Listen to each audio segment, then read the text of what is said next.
Welcome everyone to 7 Minutes or Less, talking about the shows you love and want to get into. Today we will be talking about Doctor Who, Series 11.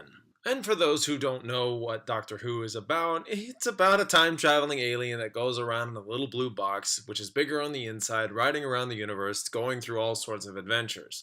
When the Doctor is killed, the alien himself, and I can now say herself, changes his or her appearance to save themselves from death. But they take on a new appearance with aspects of old and new personalities, making a whole new character before you. There's a lot to talk about in this season, so I'm going to get into what I loved about this season, and after we'll talk about what I liked and what issues I had with this season that it poses for the future of Doctor Who. Wow, that really does sound dramatic. Anyway, let's jump into this. First off, what I loved about this season is you can literally jump into this with zero knowledge of Doctor Who. Just know what I told you earlier. That's it. It's a great place to start.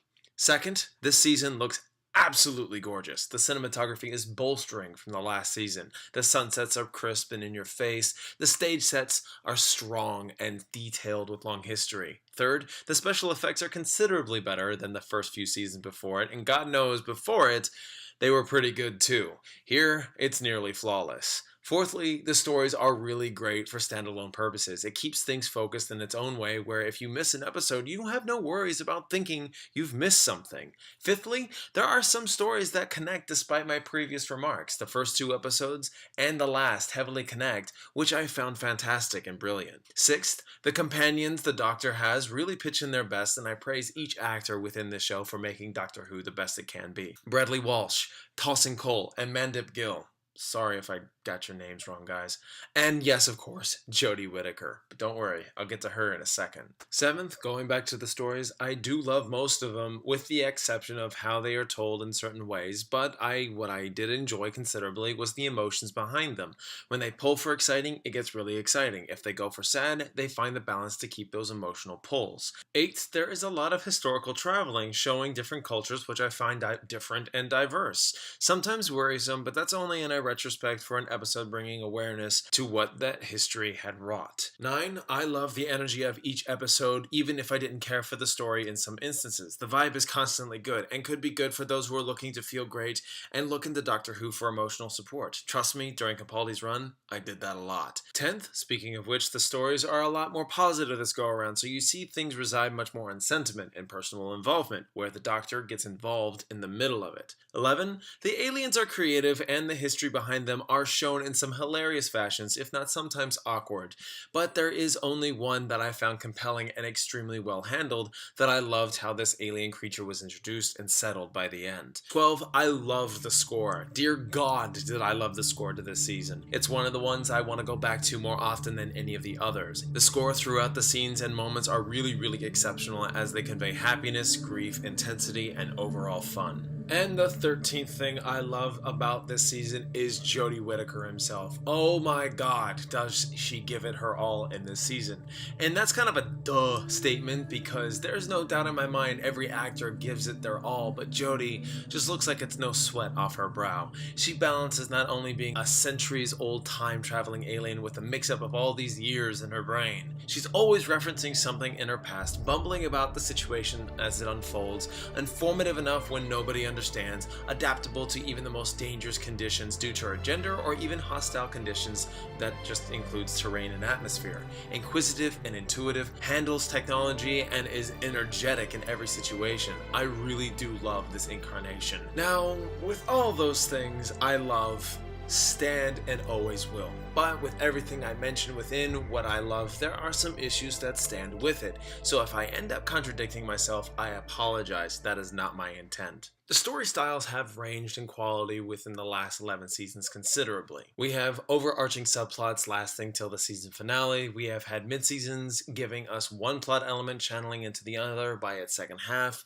We have had two-parters and standalone stories within each and every single one. Series 9 did the first two-parter story arc, where it lasted throughout the season for the first time in its last run in the classic series. Here, Series 11 decided to do standalone throughout, despite the first two episodes connecting and the last one in the season's finale.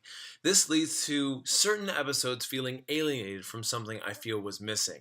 Like, there is a story about spiders. Arachnids in the UK is what the episode's called. Freaky, interesting, pretty cool story. But It suffers from coming almost out of nowhere, and because it happened on Earth, it does pose the idea that people would be talking about it after the crisis is averted. Instead, nothing. The entire thing was just wrapped up, and it felt like nothing was really of consequence. Some stories do that from time to time, and I wish there was more connective tissue between them. So here's another thing that bugged me. The 13th Doctor is played by a female actress for the first time in the history of Doctor Who.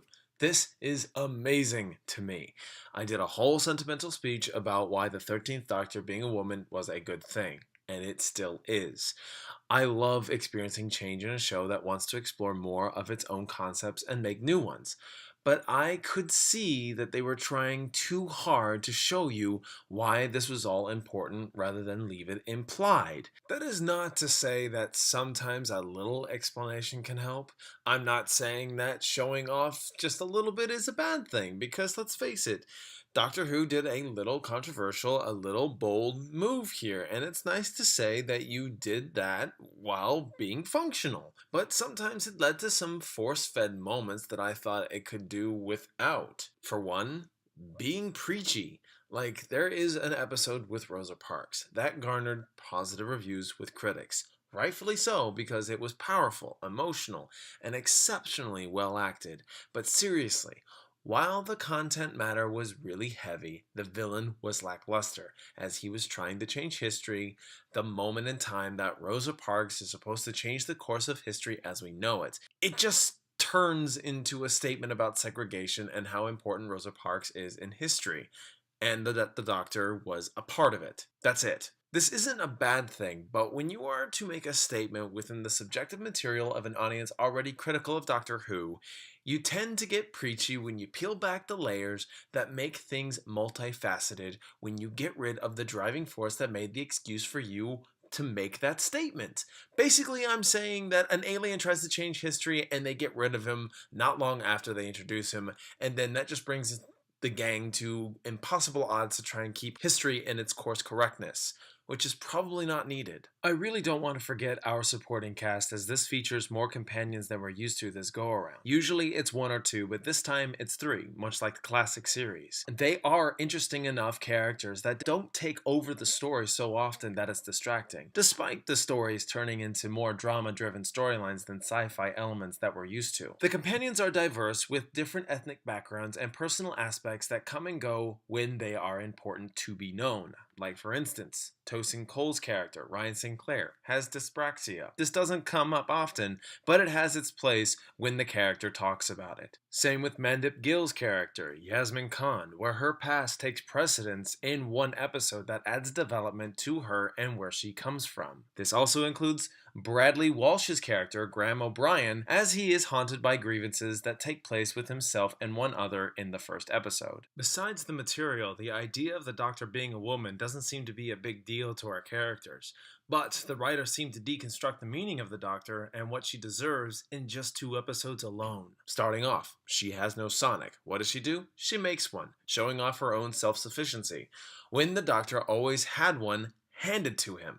Literally, the TARDIS makes up a Sonic for the Doctor, and Jodie has to make one herself. The 13th Doctor could have easily had a screwdriver made for her when she got the TARDIS back. It would have still been earned. In every regeneration episode where a new Doctor is introduced, the TARDIS reconfigures itself and redecorates, except for the 10th Doctor's when he turns from 9 to 10.